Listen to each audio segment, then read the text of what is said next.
आपका मेरे चैनल पर। देखिए, नया साल आ रहा है और पुरुष आयोग का बिल पास होने वाला है। आप सभी को बहुत बहुत शुभकामनाएं इसके लिए। आपको पता है कि मेंटेनेंस का केस ज्यादातर महिलाएं झूठे आरोप लगाकर कर दिया करती हैं और फिर क्या होता है कि आपको हर महीने जब एक झूठी पत्नी को बेबुनियाद बातों के ऊपर आपके ऊपर तमाम सारे एलिगेशंस भी लगते हैं, आपकी बेइज्जती भी होती है और उसके बाद भी आपको उसी पत्नी को जो झूठ बोलती है, जो आपको डराती है, धमकाती है, आपके साथ क्रूएलिटी करती है, उस पत्नी को जब पैसे देने पड़ते हैं हर महीने मेंटेनेंस के रूप में, तो वो एक बहुत ही दर्द देने वाली बात होती है जो कि आपको किसी ट्रैप में फंसे होने का एहसास कराता है। तो मेंटेनेंस के केस में अगर आप इसे अपने फेवर में कर लेते हैं तो आपको पता है कि आपको क्या क्या फायदा होने वाला है। क्या आपको पता है कि 125 सीआरपीसी, डीवी या फिर एचएमए 24 के अंतर्गत आपकी पत्नी अगर मेंटेनेंस मांग रही है, बिना किसी लॉजिकल रीजन के वो आपसे अलग हुई है और कोर्ट में इसको साबित भी नहीं कर पा रही है, पर इसके बावजूद भी उसके पास एक बीच का रास्ता होता है जो कोर्ट उसे देती है, वो है इंटरिम मेंटेनेंस का। लेकिन यहाँ पर आपको ये जानकर बहुत ही आश्चर्य होगा कि इंटरिम मेंटेनेंस के लिए भी पत्नी को अपने आप को जस्टिफाई करना होता है कोर्ट के अंदर। अगर आपने इस बात को अच्छी तरीके से समझ लिया तो आप बहुत जल्दी ही अपने केस से बाहर आने वाले हैं। दूसरी बात यह कि अगर आपको इस केस के अंदर राहत मिलती है तो दूसरे जो केसेस आपके ऊपर चल रहे हैं उनमें भी आपको बहुत बड़ी राहत मिलने वाली है। एक तरह से ये केस सारे केसेस को चलाने के लिए ऑक्सीजन का काम करता है, इसलिए सबसे ज्यादा जोर मेंटेनेंस के केस में दिया जाता है। एक बार जब लड़की को मेंटेनेंस मिल जाता है तो वो इसी उम्मीद में झूठे केस डालती रहती है और वो सोचती है कि चलो जब तक केस चलेंगे तब तक तो मेंटेनेंस मिलेगा ही मिलेगा, बाद में एलिमनी भी वसूल लेंगे। तो एक बार जब मेंटेनेंस का केस आपके ऊपर चल जाता है और अगर आपके ऊपर मेंटेनेंस बांध दिया जाता है कोर्ट के द्वारा तो आपका मनोबल बहुत गिर जाता है। लेकिन कभी कभी ऐसा भी होता है कि पत्नी अगर गलत आरोप लगाती है, आपको एक्सटॉर्ट करती है, आपसे पैसा वसूलने की साजिश करती है और अगर आप साबित कर देते हैं तो कोर्ट भी पत्नी को सपोर्ट नहीं करती है। झूठे मेंटेनेंस के केस को पत्नी जीत ही नहीं सकती अगर आप सही स्ट्रेटेजी से काम लेते हैं, सही ढंग से अपने केस को लड़ते हैं, साबित करते हैं। आज मैं यही तरीका बताने जा रही हूँ आपको कि किस तरीके से आप जल्दी से जल्दी अपने 125 सीआरपीसी यानी बीएनएस 144 के तहत जो मेंटेनेंस का केस होता है उससे किस तरीके से आप तेजी से निकल सकते हैं, किस तरीके से केस को जल्दी से जल्दी डिसाइड करवाया जा सकता है। देखिए, क्रॉस क्वेश्चनिंग एक बहुत अहम पार्ट होता है केस का। तो क्रॉस क्वेश्चनिंग बशर्ते कि बहुत ही ढंग से और बहुत सोच समझ के क्वेश्चन तैयार करने हैं और उनके आधार पर पत्नी से पूरा सच उगलवाना है। सबसे पहली बात यह है कि आपको डरने की बिल्कुल भी जरूरत नहीं है। क्यों? क्योंकि आपके सामने जो पार्टी खड़ी हुई है, जो आपकी पत्नी है, उसने झूठे आरोपों पर पूरा केस लड़ने की ठान ली है और इसलिए भी डरने की जरूरत नहीं है कि जो बातें आपके सामने आने वाली हैं वो सब कॉन्ट्राडिक्टरी हैं, यानी कि बिल्कुल ही अपोजिट हैं। जो तथ्य हैं उनसे बिल्कुल विपरीत है और जो भी कॉन्ट्राडिक्टरी बातें हैं उनको मान लेने की जरूरत आपको बिल्कुल भी नहीं है। मेंटेनेंस का केस हाथों हाथ लिए जाने वाला केस है। पत्नी की ओर से ये केसेस बहुत लंबे चलाए जाते हैं क्योंकि उनको पैसा मिलता रहता है, तो इसलिए आपको बाकायदा यहाँ पर इन चीजों का विरोध करना है और मेंटेनेंस को बंधने से रोकना है। आपको क्या करना और क्या नहीं करना है इस वीडियो में मैं यही सब डिस्कस करने जा रही हूँ। तो वीडियो शुरू करूँ उससे पहले आपसे रिक्वेस्ट है कि अगर अभी तक आपने मेरे चैनल को सब्सक्राइब ना किया हो तो प्लीज सब्सक्राइब कर लीजिए और बेल आइकन को प्रेस करना बिल्कुल मत भूलिएगा, क्योंकि ऐसे ही लीगल इंफॉर्मेटिव वीडियोस आप तक पहुंचते रहें सबसे पहले। इनकेस अगर आपकी भी कोई लीगल प्रॉब्लम है, कोई मैट्रिमोनियल डिस्प्यूट चल रहा है, तो आप मुझसे मेरे व्हाट्सएप नंबर पर मैसेज करके संपर्क कर सकते हैं। ये वीडियो शुरू करते हैं और जानते हैं कि मेंटेनेंस के केस में सबसे पहले सवाल क्या करें। तो ये एक साइकोलॉजिकल गेम है जिसमें 2-3 सवाल ऐसे पूछने होते हैं कि सामने वाले को डराना बहुत जरूरी होता है और डरता वही है जो फ्रस्ट्रेटेड होता है, जिसने गलत आरोप लगाए होते हैं।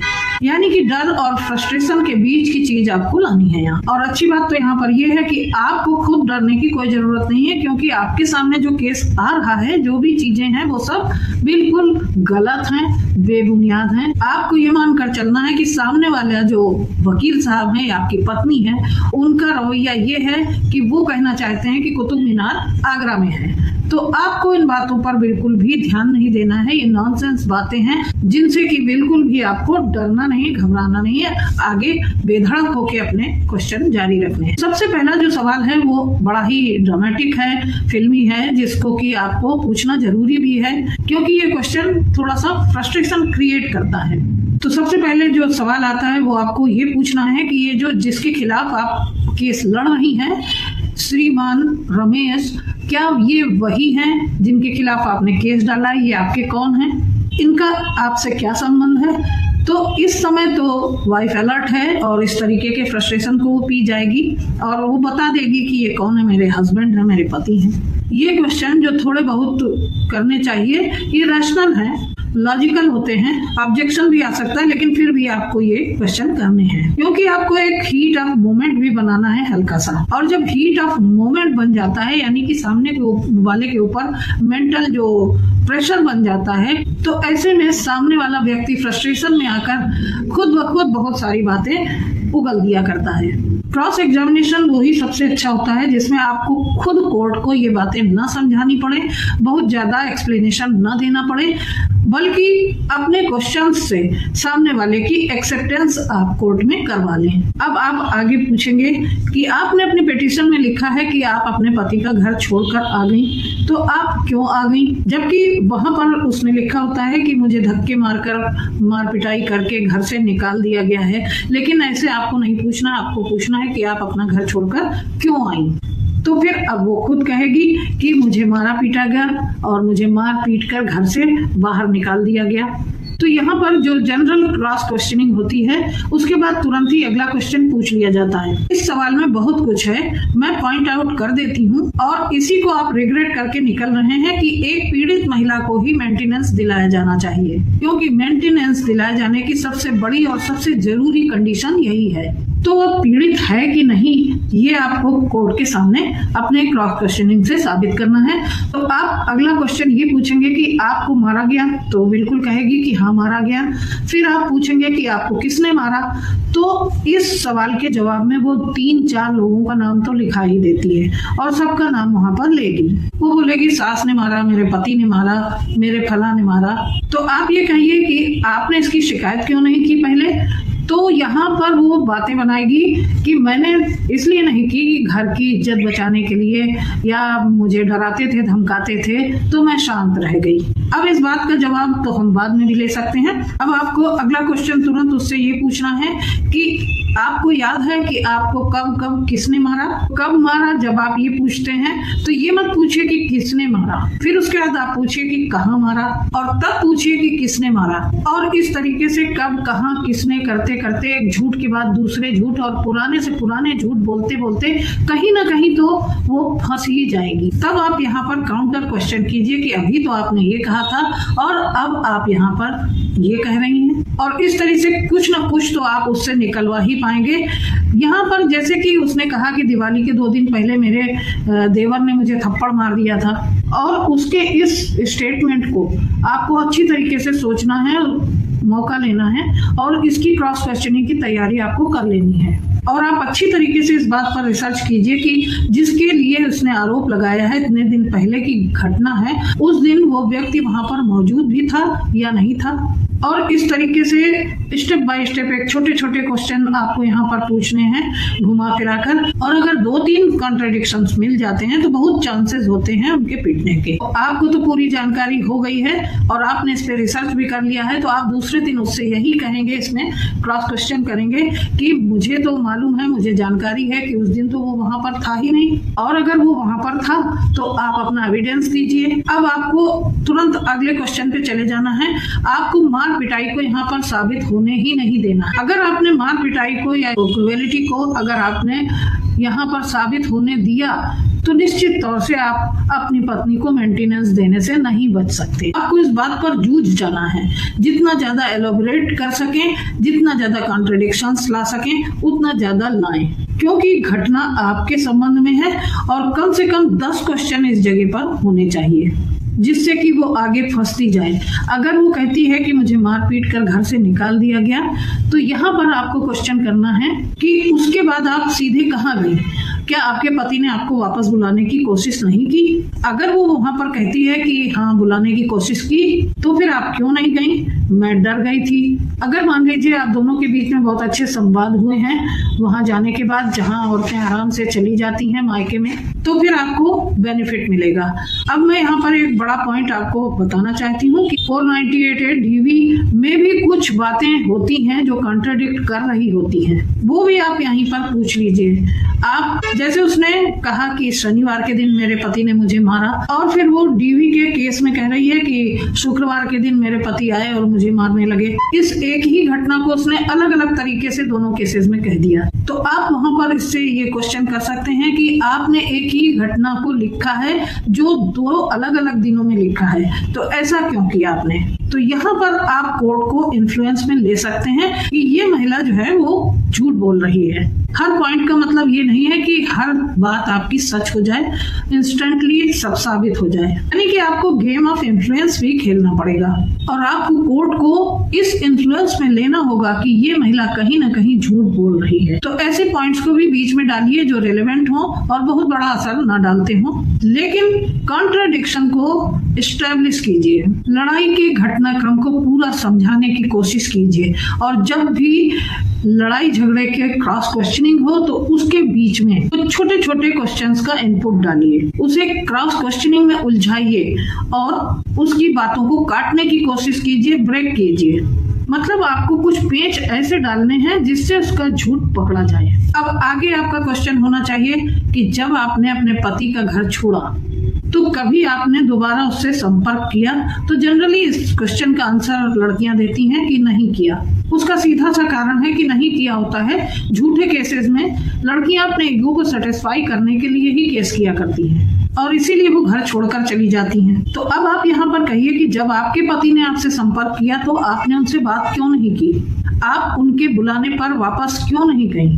तो बस वो एक ही गाना गाएंगी कि वो मुझे मारता था, पीटता था, मुझे टॉर्चर करता था, मुझे डर लगता था, इसलिए मैं नहीं गई। तो आपको यहाँ पर कहना है कि तो आप केस भी तो लगा रही हैं। 2 महीने 4 महीने बाद जब भी आपने केस लगाया तो इससे तो अच्छा था कि आप अपने पति को पाबंद करवा लेती या कोई और रेमेडी ले लेती। अब पति मेंटेनेंस नहीं दे रहा है, इसको भी आपको साबित करना होगा। देखिए यहाँ पर एक बात बहुत ही ध्यान से समझने वाली है और बहुत ही बारीकी से ये बात मैं यहाँ पर बता रही हूँ कि मेंटेनेंस लेने की हकदार वही महिला है जिसको भूखा रखा गया हो, जिसकी जरूरतें वास्तव में पूरी ना हो रही हो। और यहाँ पर ये कहानी तो सुना देती हैं लेकिन एविडेंसेस कोई नहीं ला पाती। तो यहाँ पर आपको ये भी दिखाना पड़ेगा कोर्ट में अपने क्रॉस क्वेश्चन से कि इस महिला को ना तो भूखा रखा गया और ना ही इसकी जरूरतों को कभी अवॉइड किया गया, बराबर इसको साथ में मेंटेन किया गया। इससे रिलेटेड बहुत सारे छोटे छोटे से एविडेंसेस आपके पास होते हैं, जैसे कि महिला ने आपसे कोई सामान लाने के लिए बाजार से कहा, रसोई का सब्जी ले आओ या फला चीजें खत्म हो गई हैं किचन की, ये सारी चीजें लेते आओ और कितनी देर में आ रहे हो, मैं खाना बना रही हूँ। इस तरीके की बातें अगर आपके मैसेजेस में है, इनबॉक्स में है, तो आप उसको प्रोड्यूस कर सकते हैं यहाँ पर और ये दिखा सकते हैं कि जब आप पूरी रसोई मेंटेन कर रही हैं घर की, आप उसकी मालकिन हैं, तो फिर आपको यहाँ पर भूखा कैसे रखा जा सकता है? जैसे कि वो कहती हैं कि मुझे भूखा रखा गया, खाने को नहीं दिया गया, मारा गया, पीटा गया। तो यहाँ पर आपको मेंटेनेंस को जस्टिफाई करना है कि आप अपनी पत्नी को मेंटेन करते थे और आपकी वाइफ ने इससे पहले कभी मेंटेनेंस आपसे नहीं मांगा। आप इसके साथ ही एक सवाल और डाल सकते हैं यहाँ पर कि आप जब साथ रहती थी तो आपने अपने पति से मेंटेनेंस मांगा? तो वो कहेगी कि मैंने नहीं मांगा। तो फिर अगर आपने मेंटेनेंस नहीं मांगा तो अब 2, 4, 6 महीने जब से आप अलग रह रही हैं तो अब आप मेंटेनेंस मांग रही हैं, तो अभी तक आपका खर्च कैसे चला? तो वो बोलेगी कि माँ बाप से मैंने खर्च लिया। तो आपको यहाँ पर कहना है कि तो आपने अपने पति से क्यों नहीं लिया? आपने अपने पति से मेंटेनेंस मांगा फोन करके या फिर किसी मैसेज के द्वारा? तो जब आप केस लगा सकती हैं तो उससे पहले आपको मेंटेनेंस मांगना भी तो चाहिए था। तो आपको यहाँ पर ये साबित करना है कि आपसे मेंटेनेंस मांगा ही नहीं गया, खर्चा मांगा ही नहीं गया। चलो अलग रह रही थी, लेकिन अगर उसने खर्चा मांगा होता और आपने उसके खर्चा मांगने पर ना दिया होता तो ये केस बनता है कि वो नेग्लेक्टेड थी, रिफ्यूज्ड थी। आप इस बात को अच्छी तरीके से समझ लीजिए कि सिर्फ एक मनगढ़ंत कहानी बनाने से, एक स्टोरी लिख देने से वो मेंटेनेंस आसानी से नहीं ले सकती। उसको ये बात भी कोर्ट में बतानी पड़ेगी कि अलग होने के बाद उसने आपसे कितनी बार मेंटेनेंस मांगा और कितनी बार आपने मेंटेनेंस देने से मना किया। और ये किसी भी पिटीशन में नहीं लिखा होता है पत्नी की कि उसने अपने मायके जाने के बाद अपने पति से 100 बार अप्रोच किया, 50 बार मेंटेनेंस मांगा और उसने नहीं दिया। और इस तरीके से ये यहाँ पर एस्टेब्लिश होता है कि आपकी पत्नी यहाँ पर एक मनगढ़ंत स्टोरी लिखकर आ रही है। यहाँ पर आप ये भी क्वेश्चन उठा सकते हैं कि आपने फिर केस क्यों डाला? केस डालने से पहले आप अपने पति से बात भी कर सकती थी, मेंटेनेंस भी मांग सकती थी। तो जनरली यहाँ वाइफ्स जो है मना कर देती हैं कि मैंने केस डालने के बाद अपने पति से मेंटेनेंस नहीं मांगा। क्यों नहीं मांगा? तो यहाँ पर उनका कहना होगा कि मुझे डर लग रहा था, मैं जानती थी कि वो मुझे पैसा नहीं देंगे। आपने पहले क्यों नहीं सोचा? क्या आपका हक नहीं था? ये सारी चीजें आपको बहुत दबा कर वहां पर पूछनी है, पीछे पड़ जाना है। बहुत सारी चीजें पत्नियां बढ़ा चढ़ा कर अपनी पिटीशन में लिखा करती हैं। 70% केसेस में यही पैटर्न लेके चलते हैं। जो भी इंफॉर्मेशन दी जाती है उसमें से ना जाने कितनी बातें झूठी होती हैं। मान लीजिए कि पति 30,000 कमाता है तो वहां पर कमाई दिखाई जाती है उसकी 1 लाख रुपए। तो यहाँ पर आपका क्वेश्चन होगा कि क्या आप जानती हैं कि आपके पति की इनकम कितनी है? तो वो वही बोलेगी जो उसने लिखा है यहाँ पर। तो आप यहाँ पर दिखाएंगे कि सैलरी स्लिप ये है और सैलरी स्लिप क्या कह रही है कि पति की इनकम 30,000 है और आपने यहाँ पर 1 लाख रुपए दिखा रखी है। तो वो बातों को घुमाएगी। आप ये पूछें कि आपको कैसे पता चला ये बात कि आपके पति की इनकम कितनी है? तो वो कहेगी कि मेरे हस्बैंड ने मुझे बताया और एक बार मैंने उनका अकाउंट डिटेल भी देख लिया था, इस तरीके की बातें वगैरह वगैरह, वो तमाम तरीके की बातें बनाएगी। तो आप यहाँ पर पति का अकाउंट डिटेल और सैलरी स्लिप सामने रख दीजिए। अब यहाँ देखिए कि उनकी सैलरी कितनी दिख रही है आपको। वो तो जितना आप बता रही हैं वो तो यहाँ पर इंडिकेट नहीं हो रही है। अब आप यहाँ पर इस बात को आगे बढ़ाइए कि जैसा आप देखिए जिस सैलरी को ये बता रही है, जिसका इंडिकेशन दे रही है, वो इतनी तो यहाँ पर नहीं है। तो यहाँ पर वो और भी बातें जोड़ेगी कि मेरे पति ट्यूशन पढ़ा रहे हैं, ये कर रहे हैं, वो कर रहे हैं, तमाम तरीके की बातें वो बनाएगी। बिजनेस कर रहे हैं, प्रॉपर्टी का बिजनेस कर रहे हैं और पार्ट टाइम जॉब कर रहे हैं। ये सब मिला के 1 लाख रुपए होती है। अब आपको यहाँ पर उसकी पति की टाइमिंग पर जोर देना है। जो आदमी 10 से 5 अपनी जॉब करता है और उसके बाद शाम को वो ट्यूशन पढ़ाता है तो वो कब वापस घर आता है? तो यहाँ पर पत्नी का जवाब होगा कि वो शाम को ट्यूशन पढ़ाता था, रात 10 बजे वो घर वापस आता था। तो फिर आपको तुरंत यहाँ पर अगला क्वेश्चन करना है कि तो फिर आपको मारता कब था, आपसे लड़ाई झगड़ा कब करता था? जब आदमी सुबह का गया, रात को 10 बजे आता था, तो फिर उसके बाद उसके पास इतनी एनर्जी और इतना टाइम कहाँ रहता था कि वो आपको मारे पीटे और आपसे झगड़ा करे? और इस तरीके से आपको अपने क्वेश्चन से, अपने क्रॉस क्वेश्चनिंग से आपको उसको फ्रस्ट्रेट कर देना है। यहाँ कोर्ट में बहुत सारी लड़कियों को देखा है मैंने कि जब इतने सारे क्वेश्चन एक साथ हो जाते हैं और वो फ्रस्ट्रेट हो जाती हैं तो आखिर में वो टूट जाती हैं, रोने लगती हैं और अपने ही झूठ को बर्दाश्त नहीं कर पाती, अपना मानसिक संतुलन एक तरीके से खो देती हैं और कोसने लगती हैं अपने आप को और अपने वकील साहब को, और बाकायदा ये उगल देती हैं कि साहब मैंने गलत केस किया है। और आगे कई केसेस में तो और भी इसी तरीके की बातें देखने को मिल जाती हैं। जैसे वो कहती हैं कि रेंटल इनकम है, तो इसके रिगार्डिंग आपको ये इन्फॉर्मेशन कहाँ से मिली कि कहाँ पर आपकी प्रॉपर्टी है, कितना रेंट आता है, और उस प्रॉपर्टी को तो कई बार पत्नियों ने देखा भी नहीं होता है, जिसके लिए वो लिख देती हैं कि रेंटल इनकम आ रही है। तो आप इससे रिगार्डिंग उनसे सवाल पूछ सकते हैं कि कहाँ है आपकी वो प्रॉपर्टी जिसका रेंट आता है। तो आपसे उलझाने के लिए वो बोलेगी कि जब जब मैं घर में थी तो ये रेंट लेने जाया करते थे और मुझे बताते थे कि मैं रेंट लेने जा रहा हूँ। तो यहाँ पर आपको सीधे सीधे क्वेश्चन करना है कि आपको तो पति की इनकम का भी नहीं पता है और उनकी प्रॉपर्टी का भी नहीं पता है, और यहाँ पर बाद में आपको तुरंत ये स्टेटमेंट अपनी दे देनी है कि मैंने इसको कुछ भी नहीं बताया है, कभी भी प्रॉपर्टी और रेंट का कोई इंफॉर्मेशन मैंने इसको नहीं दी है। तो यहाँ पर आपके इतना कह देने से ही बहुत काम हो जाएगा।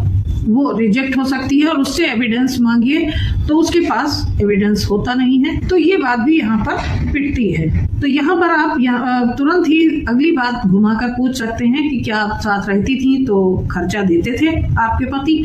तो वो कहेगी तुरंत ही कि नहीं जी, तब भी खर्चा नहीं देते थे। तो आपको अगला सवाल करना है कि आपके पति आपको क्यों खर्चा नहीं देते थे। और ऐसी स्थिति में बहुत सी औरतें इस तरीके से बोल दिया करती हैं कोर्ट में कि जी इनका तो किसी और से अफेयर था, ये उसको खर्चा देते थे, मुझे नहीं देते थे। और यहाँ तक इतने क्वेश्चन पूछे जा चुके हैं आपके द्वारा कि अक्सर पत्नियां फ्रस्ट्रेटेड हो जाया करती हैं, और इसी तरीके से आपको अपने क्वेश्चन से उसको फंसाना है, फ्रस्ट्रेट करना है और उससे सच उगलवाना है। वो यहाँ पर लगातार आपको अय्यास, शराबी, कबाबी, जुआ खेलने वाला और लड़कियों पर अफेयर में पैसा फूंकने वाला साबित करने की कोशिश करेगी, क्योंकि अगर वो ये बात कहती है कि आप सेविंग करते थे, आपने पैसा कहीं इन्वेस्ट करने के लिए रख छोड़ा था या फिर किसी फ्यूचर प्लान के लिए आपने पैसा इकट्ठा करना शुरू किया था, तो उसके ऐसा कहते ही आप एक जेन्युइन इंसान हो जाओगे। तो नहीं, उसको यहाँ पर आपकी बुराई करनी पड़ेगी। तो इनडायरेक्टली आपका क्वेश्चन ऐसा होना चाहिए कि जिससे वो इस तरफ आए और उसकी सच्चाई सामने आए। वो कुछ ऐसा बोलेगी, कुछ एलिगेशंस लगाएगी, तो फिर आप उसके एलिगेशंस जो लगाए हैं उसने, उसी के पीछे पड़ जाइए और उसी से रिलेटेड क्वेश्चन पूछने लगिए कि आपको कैसे मालूम कि ये जुआ खेलते हैं। तो यहाँ आकर वो फिर कोई ना कोई झूठ बोलेगी और फिर आपको उस क्वेश्चन के, उस सवाल के आगे पीछे घुमाकर कुछ क्वेश्चन और पूछ लेने हैं और इस तरीके से कोई ना कोई कॉन्ट्राडिक्ट क्रिएट हो जाएगा। अक्सर एक सवाल के पीछे एक छोटे छोटे सवाल पूछने चाहिए, क्योंकि वो उस पूरे लॉजिक को ही खत्म करने लगते हैं, वो उसको छोटे छोटे टुकड़ों में तोड़ते हैं। और अक्सर मजे की बात ये कि जब पत्नी कोर्ट में खड़ी होती है तो उसको ये तक नहीं मालूम होता कि वो किस सेक्शन के तहत यहाँ पर किस केस में खड़ी हुई है। झूठे केसेस में उसे आंख मूंद कर सिर्फ और सिर्फ अपने वकील पर विश्वास होता है। तो यहाँ पर एक बार आपको ये सवाल उससे जरूर करना है और ये सवाल हमेशा कोर्ट के सामने जरूर आना चाहिए कि आप क्या जानती हैं कि 125 में आप क्या कर रही हैं, क्यों लड़ रही हैं केस आप? तो वो बोलेगी कि मेंटेनेंस लेने के लिए लड़ रही हूँ। तो आपको यहाँ पर उससे कहना है कि क्या आपको पता है कि मेंटेनेंस के केस में एक ऑप्शन ये भी होता है कि अगर आप साबित नहीं कर पाई तो आपको मेंटेनेंस नहीं मिलेगा।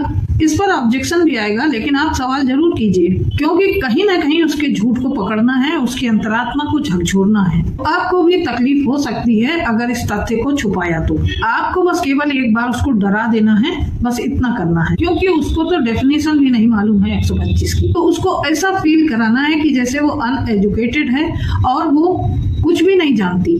तो ऐसे में वो अपने आप को और अपने वकील को कोसने लगेगी अंदर ही अंदर। तो यहाँ पर आपको इस तरीके से उसके थॉट प्रोसेस का अलाइनमेंट बिगाड़ना है कि मैं यहाँ से मेंटेनेंस लेकर जाऊंगी। तो आप जब इस तरीके से पूछने लगते हैं उससे, तो उसका अलाइनमेंट बिगड़ता है और उसको आपको ये बात अच्छी तरीके से समझा देनी चाहिए अपने क्रॉस क्वेश्चंस के माध्यम से कि मेंटेनेंस तुम्हें ऐसे नहीं मिल पाएगा और इस तरीके से मेंटेनेंस का पैसा लेना बहुत मुश्किल है, बहुत कठिन डगर है ये, मैं वहां तक आपको नहीं जाने दूंगा। अब अगला सवाल जो मैं आपको बता रही हूँ वो एक दुधारी तलवार की तरीके से है कि जिसमें हाँ भी आपकी और ना भी आपकी है। पत्नी से आप यहाँ पर पूछिए कि जब आप अपने पति के साथ रहती थी तो आपका पति आपको मेंटेनेंस देता था। तो जो पत्नी यहाँ तक आते आते थक चुकी होगी सवालों से आपके, तो वो यहाँ पर कहेगी कि हाँ देता था। और अगर वो कहती है कि नहीं देता था तो आप यहाँ पर पूछिए कि क्यों नहीं देता था। अब इस सवाल पर पत्नी बैक टू बैक आपके ऊपर फायर करने लगेगी, क्योंकि यहाँ पर तो वो इसी माइंडसेट से आई है कि पति के ऊपर तो इल्जाम लगाने ही लगाने हैं और इस तरीके से धड़ाधड़ वो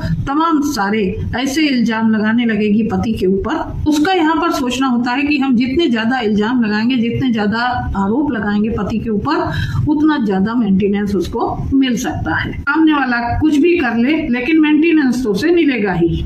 और इसी मेंटेलिटी का वहां पर आपको फायदा उठाना है, क्योंकि अल्टीमेटली दिए हुए ये स्टेटमेंट आपको लोअर कोर्ट में तो राहत दिला सकते हैं, और अगर नहीं मिला तो फिर आगे अपील में 100% दिला सकते हैं, क्योंकि तब तक उनकी बहुत खिचड़ी पक चुकी होती है। अब उनके पास रास्ता नहीं है कि यहाँ पर दिए हुए जो बयान है, यानी कि क्रॉस एग्जामिनेशन में दिए गए स्टेटमेंट, उनको फायदा दिला सकेंगे या नुकसान दिलाएंगे। कुछ पत्नियां देखिए शुरू से ही इसलिए केस किया करती हैं कि उन्हें लड़के के माता पिता समझ में नहीं आते हैं, और वो केसेस दबाव बनाने के लिए लड़के के ऊपर इसलिए करते हैं कि वो अपने माता पिता को छोड़कर उनके साथ रहे। तो यहाँ पर आपको पत्नी से घुमा कर सवाल पूछना पड़ेगा। आपको पत्नी से पूछना है कि क्या आपका कोई भाई है। मान लीजिए कि वो कहती है कि नहीं है, तो आप यहाँ पर उससे कहिए कि सपोज कीजिए कि आपका कोई भाई है और वह आपके मदर और फादर के साथ रहता है, आप तो यहाँ शादी करके आ गई हैं, तो क्या बूढ़े माता पिता को उसे मेंटेन करना चाहिए कि नहीं, उनके खर्च उठाने चाहिए कि नहीं, उनको खर्च देना चाहिए कि नहीं। तो ऐसी स्थिति में जब माता पिता और भाई की बात आती है तो पत्नियां ज्यादातर इमोशनल हो जाया करती हैं, और ऐसे में पत्नियों का पक्षपात पूर्ण रवैया होता है। वो एक ही बार में सवाल का जवाब देंगी कि हाँ करना चाहिए। तो वहां से आप ट्विस्ट लीजिए और कहिए कि आप क्या समझती हैं कि आपके पति की जो सैलरी है उस पर पूरा हक आपका ही होना चाहिए, और आप ये जो 70-80% मेंटेनेंस मांग रही हैं ये आपको मिलना ही चाहिए, पति के माता पिता का हक नहीं होना चाहिए। देखिए, घमंड में चूर व्यक्ति जो होता है वो मैं और मेरे से ऊपर नहीं उठ पाता है, तो ऐसे में वो कहेगी कि हाँ बिल्कुल मेरा होना चाहिए, क्योंकि वो मेरे पति हैं तो उनकी सैलरी पर मेरा पूरा अधिकार होना चाहिए। तो आपको यहाँ पर क्वेश्चन पूछना है कि क्या अगर इसमें से कुछ हिस्सा आपका पति अपने माता पिता को देता है तो आपको कोई ऐतराज है। कई बार वो गेम खेल जाती है और कहती है कि हाँ मुझे कोई दिक्कत नहीं है, तो आपको वहां पर ये दिखाना है कि यहाँ पर तो साहब 30,000 सैलरी है और 25 से 26,000 तो आप खुद के खर्च के लिए मांग रही हैं। बहुत सी महिलाएं ऐसी हैं कि जो पति की सैलरी का 80 से 85% मेंटेनेंस में मांगना शुरू कर देती हैं। तो फिर जब 25 से 26,000 आप मांग रही हैं तो माता पिता का हिस्सा इसमें कहाँ है। या फिर मान लीजिए यहाँ पर पत्नी कह देती है कि नहीं बिल्कुल भी हिस्सा नहीं मिलना चाहिए, जितना भी पति की सैलरी है उस पर मेरा ही अधिकार है और पूरी मुझे ही मिलनी चाहिए। तो यहाँ पर आपको तुरंत कोर्ट को ये दिखा देना है कि देखिए कितनी क्रूएल और कितनी ब्रूटल है ये वाइफ, जो कि किसी के साथ भी मिलजुल कर रहने में विश्वास नहीं करती है। इसको सिर्फ अपने से मतलब है और अपनी ख्वाहिशों से मतलब है। और जो बात आपको अपने डीवी केस में और 498A के केस में कहनी है, यानी कि आपकी पत्नी आपके माता पिता के साथ मिलकर नहीं रहना चाहती, आपको अलग करना चाहती है, तो वो यहाँ पर आपके स्टेटमेंट से एस्टैब्लिश होगी। और आपको इस तरीके से यहाँ वहाँ चारों तरफ का हिसाब बनाकर चलना है, जैसे कि शतरंज की चाल खेली जाती है।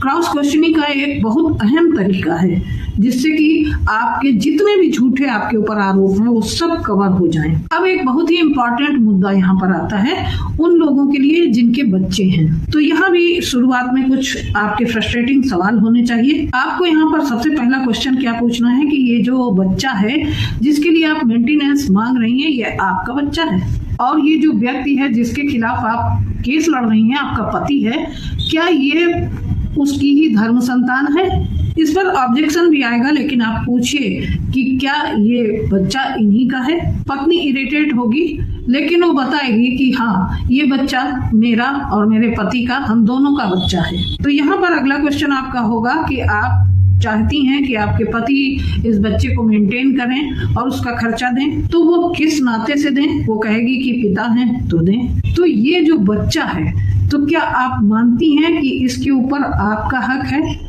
या आपके पति का हक है या फिर पूरा ही हक आपका है। तो लास्ट में जो आप पूछेंगे कि पूरा ही हक आपका है, तो इस पे थोड़ा सा प्रेशर दीजिए, क्योंकि यही बात अब असलियत को बाहर लेकर आएगी। वो कहेगी हाँ जी मेरा ही पूरा हक है, क्योंकि ये फिल्मी स्टाइल में उसको पता है कि माँ की ममता बड़ी मानी जाती है, माँ की ममता को ऊपर रखा जाता है। लेकिन यहाँ मैं आपको बता दूं कि कानून में पति और पत्नी दोनों का बराबर का हक है अपने बच्चे के ऊपर। फैमिली मैटर्स में ना तो पति पत्नी को बच्चों से मिलने से रोक सकता और ना पत्नी पति को बच्चों से मिलने से रोक सकती है। अब यहाँ पर वो पत्नी कहेगी कि हाँ जी मेरा ही पूरा हक है और ये मेरे साथ ही रहेगा, तो आपको यहाँ पर बोल देना है कि इस पर पूरा हक आपका है। आप इसे मिलने नहीं देंगी ना, तो वो उसका रीजन बताएगी कि ये मुझे मारते हैं, पीटते हैं, इसलिए मैं बच्चे को अपने साथ रखूंगी, मैं इनसे मिलने नहीं दूंगी, और यहाँ पर कुछ भी रीजन बनाकर वो बताएगी। तो ये पॉइंट आपको कोर्ट के सामने जाहिर करना है। तो वहां पर आपको एक सीधा सा मैटर लगा देना है कि जब फादर मेंटेन करने के लिए है तो विजिटेशन उसे नहीं मिल रहा है कोर्ट के द्वारा, या ये माँ नहीं चाहती है, तो फादर मेंटेनेंस भी तभी देगा। अब यहाँ पर आपको नहीं बोलना है कि नहीं देगा, आपको ये बोलना है कि मेंटेनेंस भी तभी देगा जब उसे बच्चों से मिलने दिया जाएगा। और यही ऑब्जेक्शन डाल के आप खड़े हो जाइए। बच्चे का मेंटेनेंस देने के लिए विजिटेशन चाहिए। जब तक कि बच्चे से नहीं मिलने दिया जाएगा, विजिटेशन और मेंटेनेंस साथ साथ लेकर चलिए। और आपके इस ऑब्जेक्शन का फायदा ये भी है कि पत्नी का माइंडसेट साफ साफ क्लियर हो जाएगा। कोर्ट को ये पता चल जाएगा कि आपकी पत्नी आपसे आपके बच्चे के संबंध सुचारू नहीं रखना चाहती। और यहाँ पर आप विजिटेशन की एप्लीकेशन तैयार रखिए और कोशिश कीजिए कि मैक्सिमम डेज का विजिटेशन आपको मिले।